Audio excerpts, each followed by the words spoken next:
I had a client fight at the weekend. It was his first ever MMA fight in a local competition. We're going to have a quick review over how he got on. So Adam is here on the left-hand side of the screen. Black shorts, black rash guard.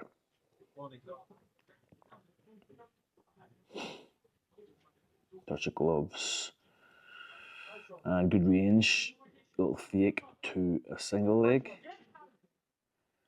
is always a good option to drive people to the fence when you're competing in MMA. Driving people to the fence is key, especially at a lower level where fence work probably isn't people's strong suit. Most people go into MMA at a lower level from another background like boxing or pure jiu-jitsu. So fence wrestling tends to be the equalizer. I can't really see much that's happening here because of the fence panel. So he's doing a reverse half guard pass. Now here he should be walking around the head. He shouldn't just settle in that half guard, but he has. He's got good shoulder pressure, and what he should be doing from here is clamping and passing. When you're low down like this with that shoulder pressure, it's hard to really land any ground and pound worth any damage. You're really just stalling time, and if that's what you want to do, if you want to stall time, that's fine, but it's not going to win you the fight. So clamp down, pass guard.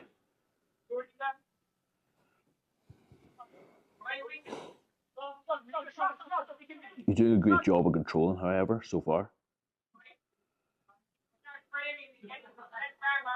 That shoulder pressure is doing the job, but there's no point just throwing shots to the ribs here.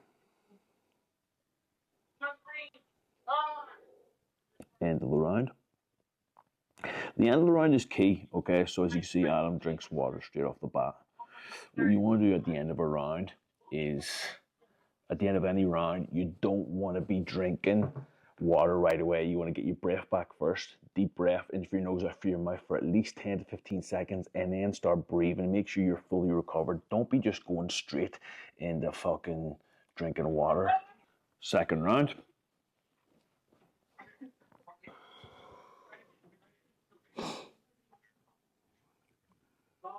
So he didn't even touch gloves. He went to touch gloves and the guy hit him. You never touch gloves. Just don't fucking touch gloves at the start. You're getting hit with a jab there. Good step in, overhand right. That was quite fast. One thing you don't want to get used to in fighting is just touching gloves. Listen, when you go to the centre at the start of the fight, face to face with the ref and your opponent, touch gloves. Then stop touching gloves at the start of every round. It's just homosexual as fuck. Maybe you are a homosexual. That is fine if that's what you are. Just, I think it's a bit camp. Nothing wrong with that. If you're camp, you want to be camp, that's great. Just, yeah, that is what it is. So steps in, single leg, drives the fence once again. It worked the first round, so why not do it in the second round again? Fucking, I agree. Drags him down by the looks of it. Gonna lock his hands, and it will drag down. Good. Okay, what you want to ensure here is the legs don't get good base, so you see him stacking that leg up slightly with his left leg, and you want to turn him to the fence. Great, and that's what he's doing.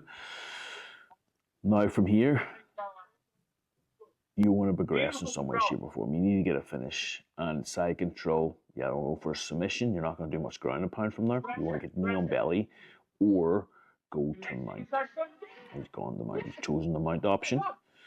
And from here, it's a matter of just landing ground and pound. Now, with mount, you want to be quite high. What you don't want to do with mount is be too low and get bumped off, because it is quite common for people to get bumped off in mount.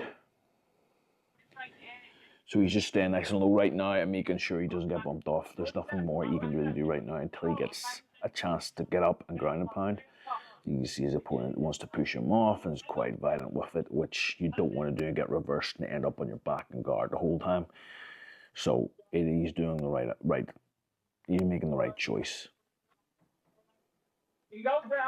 Again, you're just going to have to bide your time a lot. Now, that's the end of the fight. He clearly won that. I mean, there wasn't no disputing about that. It was a clear win. And that's the thing with when you're competing, especially at a lower level, you're just starting. You want this to be a chance to learn. So as you can see, Adam was mixing up. He's shooting for his takedowns and not hesitating. That's really important when you start, because a lot of people, when they start competing, they stick to what they're comfortable with. So if you have a boxing background, they'll just box. If they have a wrestling background, they'll just wrestle. If they have a jiu-jitsu background, they'll just grapple. You've got to learn to mix it up at the lower levels, because otherwise, when you start competing at like a higher level, a professional level, it's too late. You should already have your skill set in place. So you can't be just a one-trick pony when you're starting. You've got to be able to mix it up. Adam did a good job there. If I had to be super critical, because he is at that level where he's developing, obviously half guard, pass the mount straight away. Finishes from mount should be solid. So either ground and pound from mount or just finishing straight off the bat. That needs solidified. Diving for shots a little bit early. Just be a little bit more comfortable on his feet. Move around, fake the jab, low leg kick, move around a little bit more. Don't be afraid of opponents jabbing and pie out of the way. Move your head, slip and move a little bit more. But apart from that, really solid performance. If you like this type of content, this is new.